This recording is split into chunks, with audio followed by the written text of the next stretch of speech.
Gaan uit my volk. Deel D, die nuwe verbond gekoop deur die bloed van Jesus Christus. Ek is Deedrey Pieterse van Ignited in Christ in Suid-Afrika. En ons het nou gekom by hoofstuk 4 van deel D, wat gaan oor die rykdom van die heerlikheid, van die geheimenis van Christus Jesus in ons. Paulus het gesê, Christ in you, the hope of glory. Die inhoud van hierdie hoofstuk 4 is as volg. Ons gaan kyk na die ou verborge geheimenis van Christus Jesus in ons. Die opstaan van die seuns en dogters van God. Die beoordeling van die geskrewe woord vanuit 'n intieme verhouding met die woord, Jesus Christus. Die plan van die vyand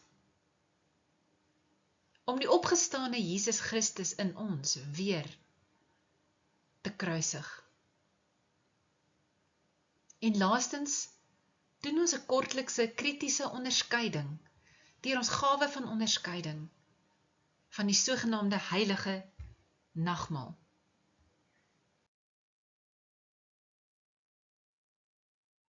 Kolossense 1 verse 26 en 27. Paulus is hier aan die woord en hy sê, dit is die geheimenis wat eeue en geslagte lank verborge was, maar wat nou geopenbaar is aan die mense wat aan hom, dit is Jesus Christus, behoort. God het besluit om aan hulle bekend te maak hoe seënryk en heerlik hierdie geheimenis vir die nasies is. Die inhoud daarvan is, Christus is in julle. Hy is julle hoop op die heerlikheid.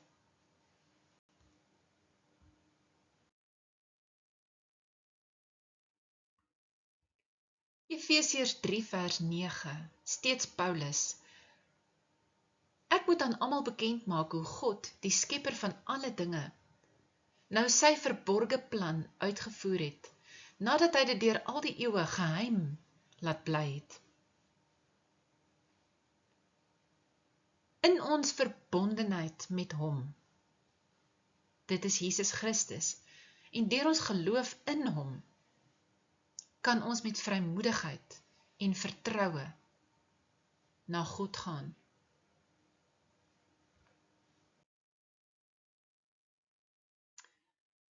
En hoor wat sê Paulus in Efesiërs 3, verse 16 tot 20. Ek bid dat hy deur sy gees, uit die rykdom van sy heerlikheid, aan julle die krag sal gee om innerlik sterk te word. Dat Christus deur die geloof in julle harte sal woon, en dat julle in die liefde gewortel en gegrondves sal wees. Mag julle in staat wees om te begryp hoe wyd en ver en hoog en diep die liefde van Christus strek. Mag julle sy liefde ken. Liefde wat ons verstand te bowe gaan. En mag julle heeltemal vervul word met die volheid van God.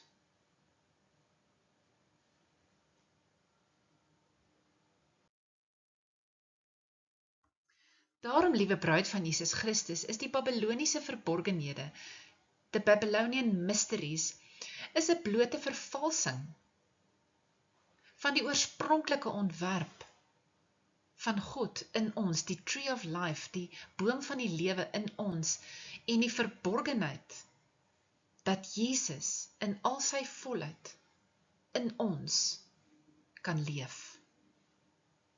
Die ware en die oorspronklike misterie van God is dat ons een kan word met Jesus Christus, net soos hy een is met die Vader, en dat hy, die opgestane Jesus Christus, deur sy Gees in ons wat glo, leef.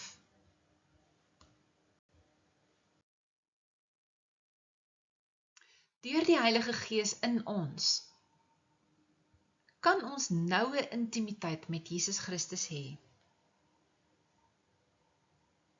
Ons mag die volheid van God ken, bestaande uit sy sterkte en krag, sy liefde en sy liefdespassie vir die verlorenes. Ons mag waarlik seuns en dogters van God wees, wat hom verteenwoordig op aarde, oral waar ons gaan.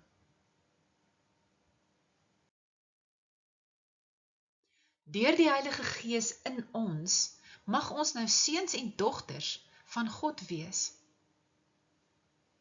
Romeine 8 vers 14, almal wat hulle deur die Gees van God laat lei, is kinders van God. Romeine 8 vers 19,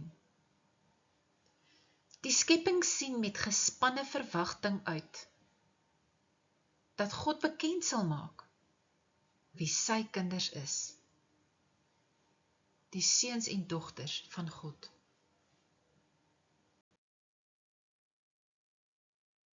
Deur die Heilige Gees in ons, mag ons seuns en dogters van God wees. En omdat ons sy kinders is, het God die Gees van sy Seun in ons harte gestuur, en in ons roep hy uit, Abba. Dit beteken Vader.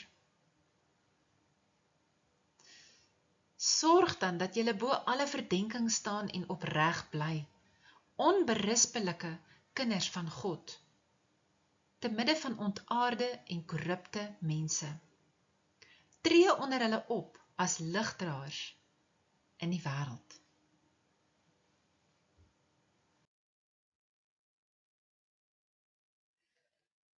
As sy seuns en dogters is ons uit God gebore,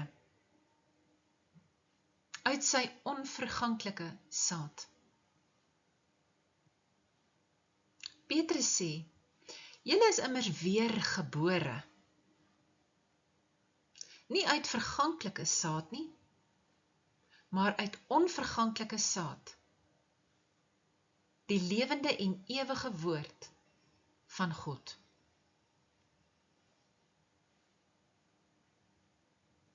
En daai woord van God is nie die Bybel nie. Dit is Jesus Christus self, wat as 'n saad in ons binneste, in ons mensgees, van geboorte af teenwoordig was. En wanneer ons dan ons harte oorgee aan Jesus Christus, en hom aanneem as ons verlosser, dan ontkiem as het ware hierdie saad, en word Jesus in ons gebore, en staan die opgestane Jesus Christus in ons op, deur sy Heilige Gees.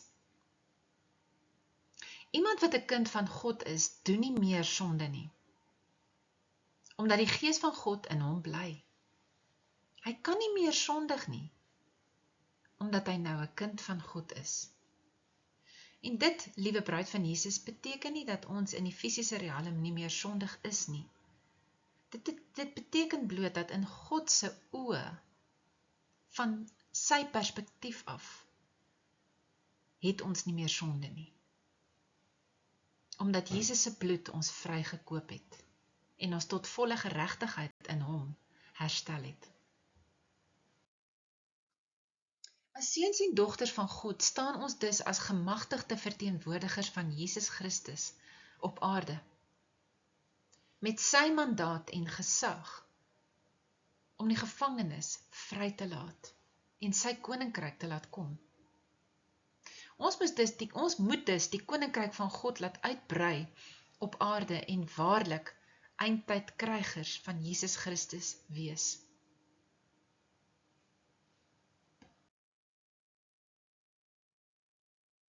Ons ken Jesus Christus deur sy Heilige Gees intiem as ons bruidegom. Ons het die krag van die Heilige Gees in ons om ons te lei en om ons te help om die waarheid te onderskei. Ons moet steeds die Bybel lees, maar met onderskeiding. Alles wat nie ooreenstem met die wese en betekenis van die nuwe verbond, wat Jesus vir ons gesterf het om te hê nie, en wat eerder die leerstellinge en dogma van die Rooms-Katolieke Kerk ondersteun, kan eenvoudig nie eg wees nie, en sou eenvoudig net nooit die woorde en nalatenskap van Jesus Christus kon gewees het nie. Die krag van die Heilige Gees is in ons mensgees en stel ons in staat om daagliks ons eie vlees met sy hartstogte en begeertes te kruisig. Die onheilige drie-eenheid, ek, myself en ek, me, myself en I, dit is ek wat aan die kruis moet hang, sodat Jesus Christus op die troon van my lewe kan sit en regeer. Die Kundalini, oftewel vals heilige gees, dit is die gees van die antichrist van Lucifer in ons, werk egter met die self, die eie ek. En 'n mens kan dit ook sien as ons bewussyn, die eie ek, en wil die onheilige sielsdrie-eenheid verhef, om op die troon te sit, sodat Jesus weer aan die kruis kan hang. Die vyand het nog altyd geweet van hierdie verborgenheid van God, naamlik die krag en gesag van die opgestane Jesus Christus in ons, deur die krag van die Heilige Gees. Hy het 'n slim plan ontwerp, om die seuns en dogters van God te bind, en hulle magteloos te laat, en nie in staat om die vyand te oorwin nie. Het u nie ook al gevoel, bruid van Jesus Christus, dat dit wat ons so baie keer sê, dat die een wat in ons is sterker as die een wat in die wêreld is nie? Dat dit net eenvoudig baie keer vir ons voel, asof die een wat in ons is nie sterker is as die een wat in die wêreld is nie. Want ons kan so baie struikel, en ons kan so baie keer net val, en onsself en Jesus teleurstel.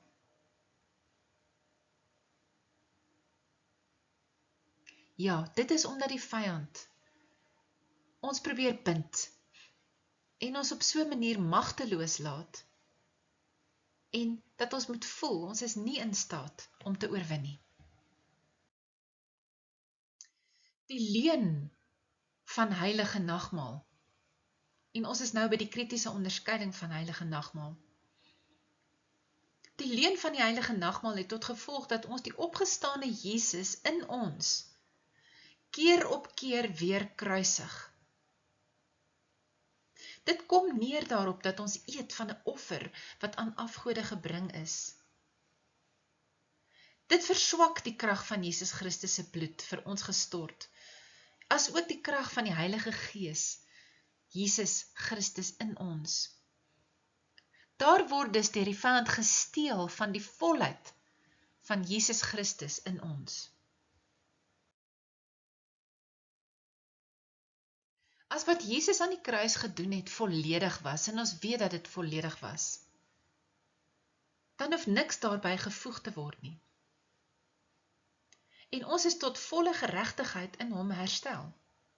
Hoekom moet ons dan deelneem aan 'n herhalende ritueel, wat telkens weer sy dood vier? Moet ons nie eerder daagliks fees vier oor die feit, dat hy opgestaan het en die sonde en die dood vir ons oorwin het nie?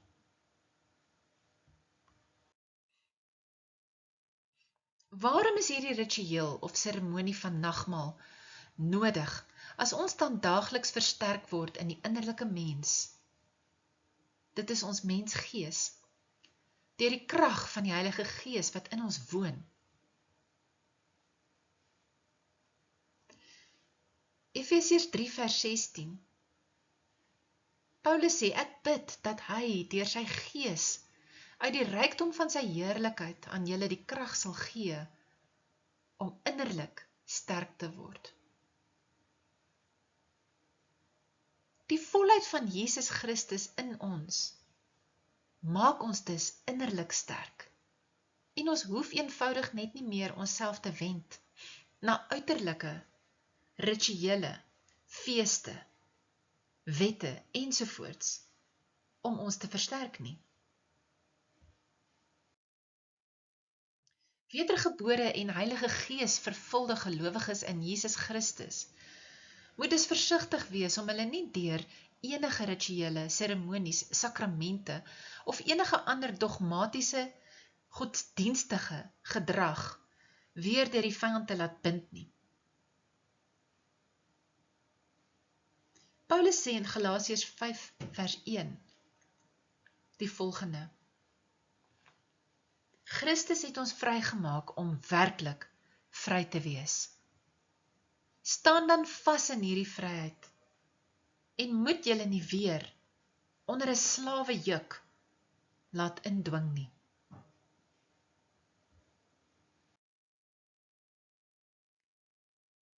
Die effek daarvan sou wees om weer die opgestane Here Jesus Christus binne in jou te kruisig en onbewustelik jou vryheid in hom te ontken. Ons is vrygemaak deur die bloed van Jesus Christus en ons moet dit jaloers beskerm.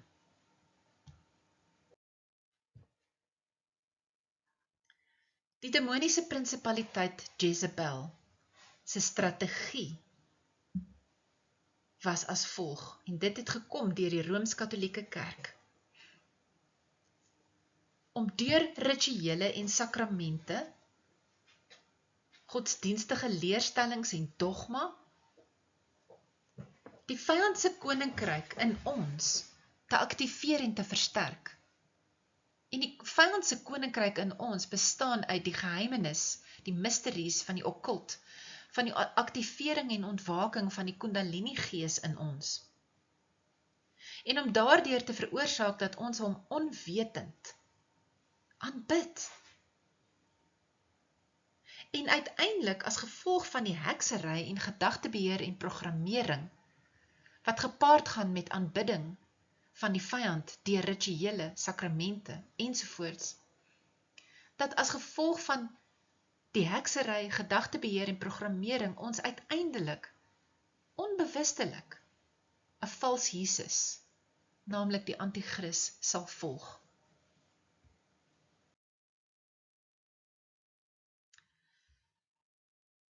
Die DID deel of alter van Ouma Fraser, Ouma Mara Fraser, wat ons gekry het in die lede van die Spadereen sending, the Latter Rain Mission, hier in Suid-Afrika. En ons het telkens vir Ouma Fraser in hulle almal gekry, as 'n demoniese sielskopie, maar ook as 'n DID deel of alter, selfs op menslike geesvlak. Nou, u sal vir my sê, hoe is dit moontlik dat jou menslike gees ook kan split of versplinter? Die antwoord is deur godsdienstige rituele, want dit het te doen met aanbidding, en jou mensgees is mos daarbey betrokke. Nou, hierdie DID deel of alter van Ouma Fraser het menigte kere, nie net een keer nie, die volgende vir ons gesê. As ons gevra het, nou maar Ouma Fraser, wat is jou rol en funksie hier in hierdie lede van Spadereen? En sy het elke keer vir ons gesê, ek is in hulle almal. Dan sy gesê, ons moet hulle, dit is die gelowiges in Jesus Christus, bind. Hoe word hulle gebind? Deur rituele en sakramente. En dan, as hulle nou goed vasgebind is, dan moet ons hulle vernietig. En ek wil vir u sê, dat alhoewel dit Ouma Fraser was, wat gepraat het, 'n demoniese sielskopie en dan ook die ID deel van ouma Fraser, wat gepraat het, is dit eintlik. Ouma Fraser was maar net 'n instrument of 'n geleibuis. Dis eintlik Lucifer en die gevalle engele, die demoniese geeste wat deur hulle praat, en wat gesê het, dit is Lucifer en die gevalle engele, ons wil die gelowiges in Jesus Christus bind, en as hulle goed vasgebind is, dan wil ons hulle vernietig. En in hierdie verband verwys gerus na ons volledige lering in 5 dele, oor die Spadereen sending, of die blou rokke, wat gratis beskikbaar is op ons YouTube kanaal. Maar u moet onthou dat die Spadereen sending was maar net 'n baie goeie feitelike studie van dit wat eintlik in die hele kerklike liggaam van Jesus Christus bestaan. Die Spadereen is geen uitsondering nie.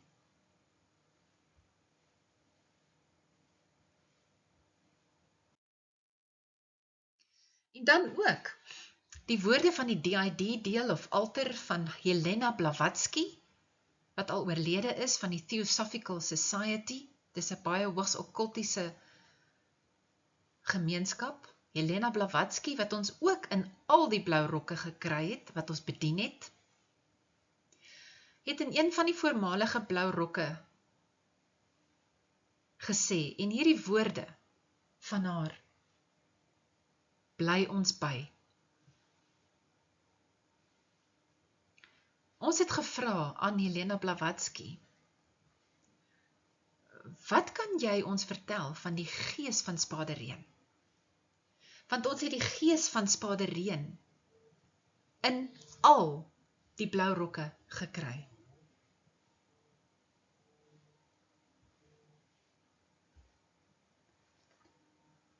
Een demoniese gees van Spadereen,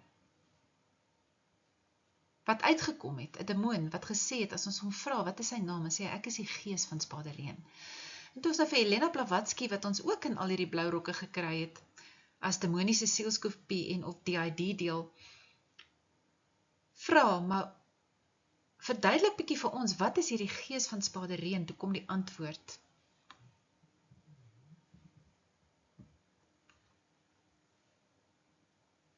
Dit is 'n draak. Die gees van Spadereen is 'n draak, hybrid in die gees. Nou wie is dit anders as Lucifer?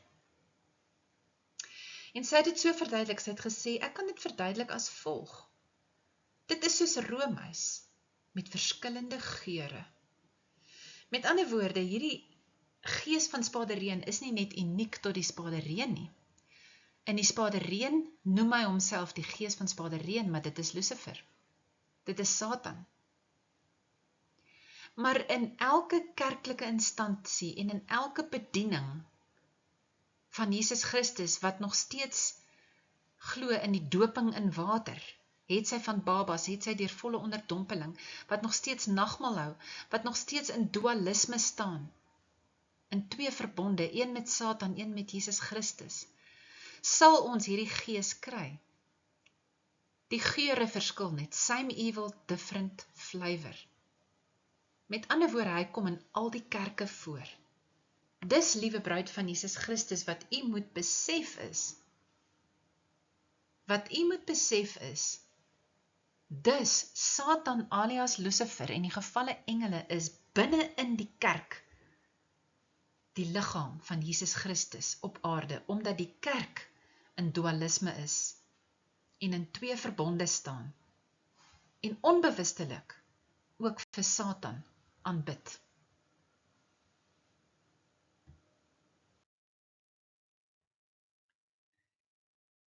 Jesus sê in Openbaring 2 vers 24 tot 28, maar vir julle ander in Thyatira, wat nie hierdie leer aanhang en nie die diep geheimenisse van die Satan, soos hulle dit noem, leer ken het nie, sê ek.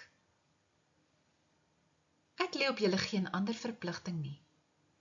Hou net vas wat julle het, totdat ek kom. Aan elkeen wat die oorwinning behaal en tot die einde toe volhou om te doen wat ek wil hê, sal ek mag en gesag oor die nasies gee. Hy sal hulle met 'n ysterscepter regeer. hulle soos kleipotte stukkend slaan. Dieselfde mag en gesag het ek ook van my Vader gekry. Daarby sal ek vir elkeen wat die oorwinning behaal, die môrester gee. En u weet dat in die okkult, glo die mense wat in die okkult is, die New Agers, die Oosterse gurus, dat hulle deur die Kundalini krag in hulle enlightenment kan kry. Nou dit is 'n vervalsing van die ware verligting van Jesus Christus deur sy Heilige Gees in ons. Die oorspronklike ontwerp kom van Jesus Christus af en dit is van sy Gees. En wat Jesus hier sê is dat as ons volhard en die oorwinning behaal, sal hy aan ons die ware verligting met 'n hoofletter van die Heilige Gees gee, deur sy krag en die volheid van Jesus Christus in ons. En nou het ons gekom, liewe bruid van Jesus Christus, by die einde van deel D hoofstuk 4, en u kan nou voortgaan na die slot, wat sal gaan oor die eindtydstrategie van die vyand. Alle eer en heerlikheid gee ons aan ons opgestane koning, Jesus Christus. Dankie Jesus, ook vir hierdie lering. U kan vir ons 'n liefdesoffer gee deur bloot te klik op die skakel na ons webblad in die beskrywingsboks hieronder, en daarna kan u bloot klik op donasies. Baie dankie vir u gebede en ondersteuning. Deedrey Pieterse, Ignited in Christ, Suid-Afrika.